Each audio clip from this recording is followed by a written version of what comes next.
C'est Rick. Il ne voulait pas être là. Vous avez pressé? Play! Le voilà sur une île tropicale. L'eau est salée. Ses vêtements lourds. Tête bourdonnante. Sifflement dans les oreilles. Il s'assied à l'ombre d'un palmier, respirant calmement. Perdu, il sait l'urgence. Trouver de l'eau douce, s'abriter, envoyer un signal visible de la côte. Jour 1. Un goût d'océan recraché. Le sel aggrave la soif, attaque les reins. Puis, chance, une averse se déclenche. Il recueille la pluie avec son t-shirt, l'essor dans sa bouche. À l'aube, il ramasse la rosée des feuilles. Boire peu et souvent évite les crampes, éclaircit l'esprit. Rick savait. L'eau de mer est interdite, celle de pluie, à volonté. Jour 2. Soleil brûlant. Rick cherche l'ombre. Il tend son t-shirt entre deux bâtons. Feuilles et traverses forment une cabane. À l'ombre, c'est plus facile. La sueur ralentit, précieux eau.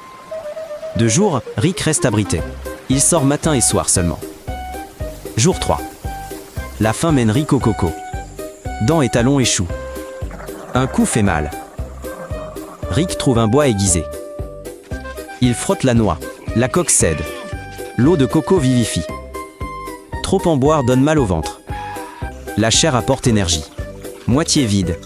Tasse et assiette. Jour 4. À marée basse, Rick trouve coquillages et petits crabes. Les manger crus est désagréable et risqué. Il faut du feu. Rick frotte deux bâtons comme au cinéma, mais aucune étincelle de la journée. La nuit, une catastrophe. Les crabes ont volé la nourriture. Il marche affamé et en colère. Le 5e jour, la tempête jette un briquet mouillé. Rick le sèche au soleil, clique 10 fois. Une étincelle. Rick allume un petit feu. Duvet sec de coco en bas, fibres légères, puis fines brindilles, et enfin des branches.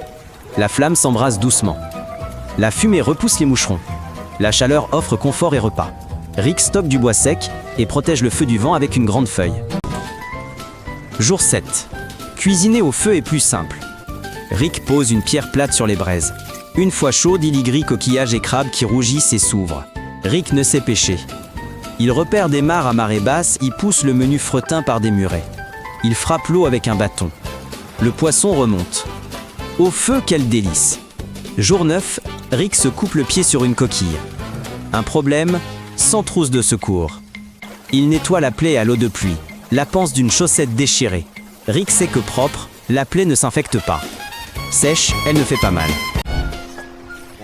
Jour 12. Rick pense au signal SOS. Ces petites lettres sur le sable sont invisibles de loin. Il revient. De bûches, il forme une immense flèche. À côté, HELP en grandes lettres. Il jette des feuilles mouillées au feu, créant un épais panache de fumée grise. Bien visible. Maintenir ce signal devient son unique obsession. Jour 18. Le silence rend Rick fou. Il dessine un visage sur une noix de coco et la place près de lui.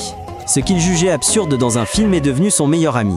Il plaisante avec elle et se dispute parfois. Jour 25. Rick, amaigri, se traîne. Son Iroquois, un buisson. Son camp, abri, feu, mini-cuisine. Il rate sa lance et jure sans panique en chassant. Ces petits succès quotidiens lui donnent espoir de survie. Jour 30, une barque à l'horizon. Rick agite son t-shirt, saute dans les vagues et rencontre des gens. Il les mène au camp, montre son calendrier D et corse aux 30 marques. Ironie, Rick n'avait disparu que 3 jours. Abonnez-vous, ce fut dur.